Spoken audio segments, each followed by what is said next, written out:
అంటే ఇవాళ బీఆర్ఎస్ కార్యకర్తలకి ఒక గుడ్ న్యూస్, ఒక బ్యాడ్ న్యూస్. బ్యాడ్ న్యూస్ ఏంటంటే కేటీఆర్కి ఏసీబీ మరొకసారి నోటీసులు జారీ చేసింది. ఆ విషయాన్ని ఆయనే స్వయంగా ట్విట్టర్లో, ఎక్స్లో తెలియజేశారు. అదేంటంటే ACB has given me notice to appear for an enquiry on the 28th of May in the formula ఈ కేసు. ఫార్ములా ఈ కేసులో 28వ తేదీన తనకు నోటీస్ ఇచ్చిన విషయాన్ని కేటీఆర్ ఎక్స్ ద్వారా తెలియజేశారు. As a law abiding citizen, నేను చట్టాన్ని గౌరవించే సిటిజన్గా ఏజెన్సీ ఏదైతే నోటీస్ ఇచ్చిందో దాన్ని గౌరవిస్తాను. అయినప్పటికీ అది పొలిటికల్ హరాస్మెంట్, రాజకీయంగా వేధించడం అని నాకు తెలుసు. అయితే నేను ఇంతకు ముందే యూకే, యుఎస్ఏ పర్యటనకు వెళ్లాల్సి ఉంది. యూకే వెళ్ళాలి, యూకేలో బీఆర్ఎస్ సంబంధించిన కార్యక్రమాల్లో పాల్గొంటారు. యుఎస్ఏలో కూడా తెలంగాణ అవతరణ దినోత్సవ వేడుకల్లో ఆయన June 1వ తేదీన, June 2వ తేదీన పాల్గొనబోతున్నారు.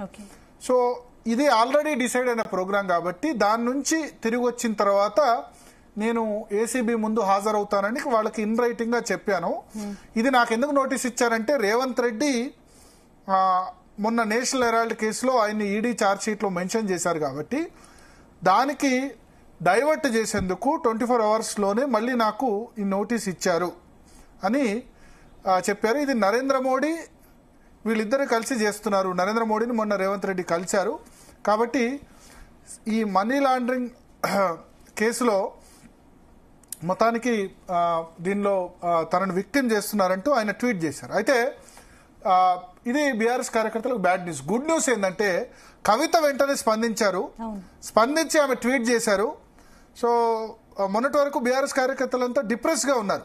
ఒకటి కవిత ఎయిర్పోర్ట్ బయటకు వచ్చి చేసిన తర్వాత కామెంట్ తర్వాత ఇప్పుడు ఆమె ట్వీట్ చేసి కేటీఆర్ గారికి ఏసీబీ నోటీసులు జారీ చేయడం మీద ఘాటుగా స్పందించిన ఎమ్మెల్సీ కల్వకుంట్ల కవిత తమ వైఫల్యాల్ని కప్పిపుచ్చుకోవడానికి, ప్రజా సమస్యల నుంచి దృష్టి మళ్లించడానికి కుట్రపూరితంగా రేవంత్ రెడ్డి ప్రభుత్వం కేటీఆర్ గారికి నోటీసులు జారీ చేయడాన్ని తీవ్రంగా ఖండిస్తున్నాను.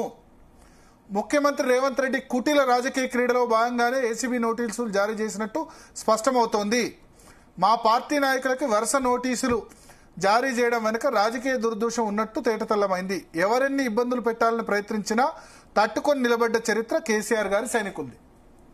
సో ఒకటి ఇప్పుడు ఈ ప్రెస్ నోట్ కానీ లేకపోతే ఎక్స్లో పోస్ట్ కానీ చదవడం ద్వారా ఏంటంటే వెంటనే టీఆర్ఎస్ నేతలకి వరుస నోటీసులు ఇవ్వడం, దాన్ని తప్పుబట్టారు. అంటే తాను ఇంకా బీఆర్ఎస్ పార్టీలో ఉన్నట్టు, ప్లస్ కేటీఆర్కి నోటీస్ చేయడాన్ని విత్-ఇన్ హాఫ్ అన్ అవర్లో ఖండించడాన్ని బట్టి చూస్తే తాను still with BRS party, plus తన అన్నను రెస్పెక్ట్ చేస్తాను అని ఆమె క్లియర్ మెసేజ్ ఇచ్చినట్టయింది. అంటే మొన్నటి వరకు లెటర్ రాయడం, ఆ తర్వాత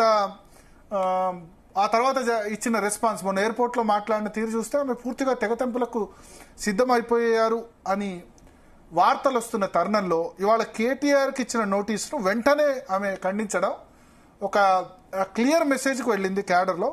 ఫ్యామిలీలో ఎటువంటి గొడవలు లేవు, ఉన్నా అవి టీ కప్లో తుఫాన్ లాగా సమసిపోతాయన్న మెసేజ్ కవిత డైరెక్ట్ గా ఇచ్చినట్లయింది. మనతో పాటు